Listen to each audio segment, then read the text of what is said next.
All right, everybody, welcome to another deep dive. Today we are heading to the land of kiwis and sheep and a whole lot more. New Zealand. That's right, New Zealand. I'm excited about this one. Me too. It's a place that's always captured my imagination, and I think a lot of us probably picture those stunning landscapes, you know, like the soaring mountains and those like fjords, yeah, and the incredible coastlines and the glaciers. But, you know. Yeah, there's so much more to it. There's so much more to it than just the scenery. Right? Exactly. And that's what we're here to dive into today. Yeah, we're going to uncover some of those surprising facts and those hidden stories that make New Zealand so unique. I love that. So let's kick things off with the fact that I have to say I find incredibly reassuring. And that is that there are no snakes in New Zealand. Oh, yeah. That's one of the first things that people learn and are amazed by. Right. Like an entire country without snakes. Mm-hmm. Like a dream come true for anyone with even a slight bit of ophidiophobia, right? Absolutely. And it really all comes down to New Zealand's isolation. Oh, so it's like geographically they just never made it over there. Yeah, exactly. Millions of years of isolation created this unique ecosystem where certain species, like snakes, just never arrived. And that allowed other species to flourish in really unique ways. So what you're saying is because there weren't snakes, that allowed other things to like thrive that might not have otherwise. Exactly. It's like this evolutionary experiment, you know, and it resulted in this fascinating mix of plants and animals that you just won't find anywhere else. That's incredible. I mean, I know we all know about like Australia having just like the weirdest animals in the world, but I feel like New Zealand's kind of gets overlooked on that front. Oh, definitely.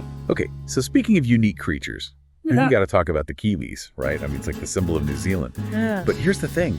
The word kiwi actually has 3 different meanings. Mm-hmm. It can refer to the bird, the fruit, or even the people of New Zealand themselves. That's right. Like, talk about potential for confusion. I know it can be a little tricky, but I think it also speaks to how deeply ingrained the kiwi is in New Zealand's cultural identity. You know, the kiwi bird especially embodies this resilience and resourcefulness, and it's a powerful symbol woven into their national narrative. I've always loved that about the kiwi bird, too. It's like this small, flightless bird, but it's like fierce, you know, it can hold its own. Right. Okay, so we've covered kiwis. We got to talk about sheep, right? Of course. How could we not? It's no secret that New Zealand has a lot of sheep.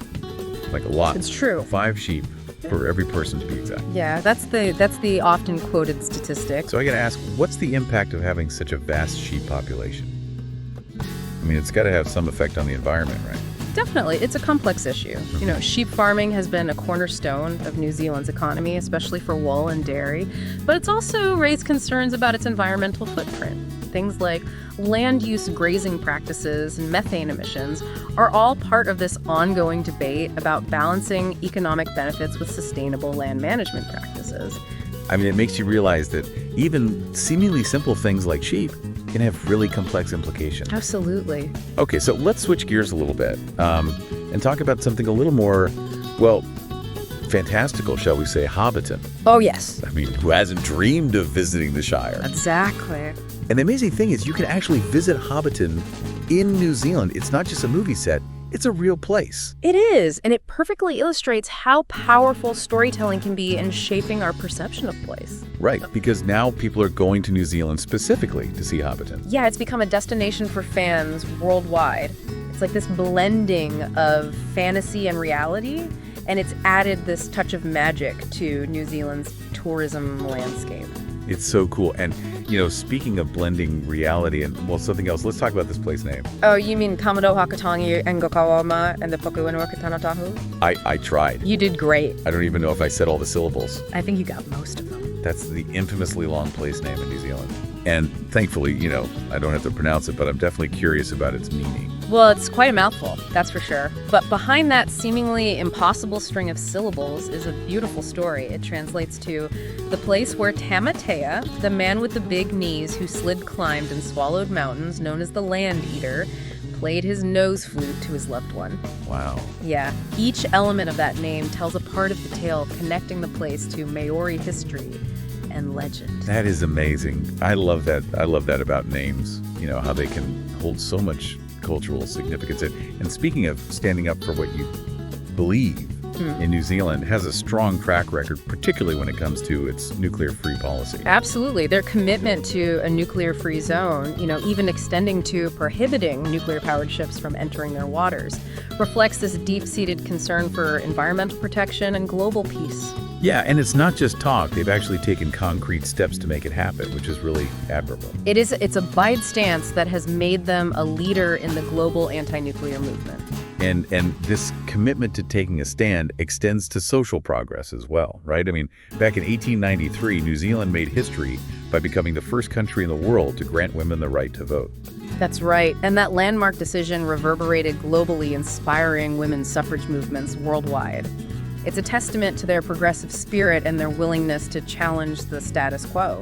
It's inspiring, to see a country taking those kinds of steps.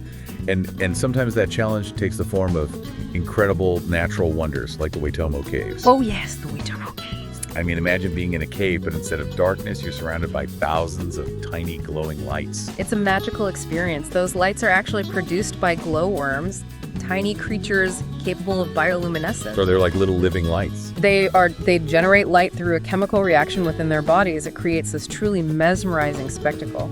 Nature is so incredible when you really think about it. Okay, so now for a fun fact that might make you chuckle. New Zealand has a beach called 90 Mile Beach. Oh, yes. Sounds impressive, right? It does. Well, the catch is it's actually only 55 miles long.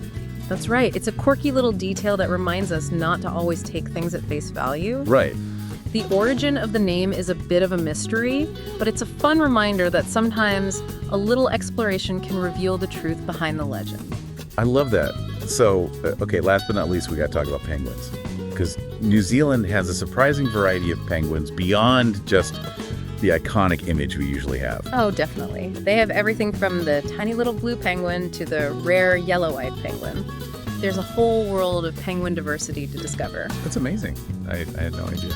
And this range of penguins speaks to New Zealand's unique ecosystems and the importance of their conservation efforts. Right, because you need to have all those different environments for all those different types of penguins. Exactly. It's a reminder that there's always more to learn and appreciate about the natural world, even in places we think we know well. So there you have it, folks. A glimpse into what makes New Zealand so much more than just stunning scenery. It's a country of contrasts, where ancient traditions meet modern ideas, and where sheep outnumber people 5 to 1. It makes you wonder what other hidden stories and unexpected discoveries are waiting to be uncovered in this land of fascinating contradictions. That's the beauty of a deep dive, isn't it? It's just the beginning of an exploration, so keep that sense of curiosity alive as you continue learning about New Zealand. And who knows, maybe you'll even get to experience it for yourself someday. That's the dream. Till next time, keep diving deep. Keep diving! Bye, everybody.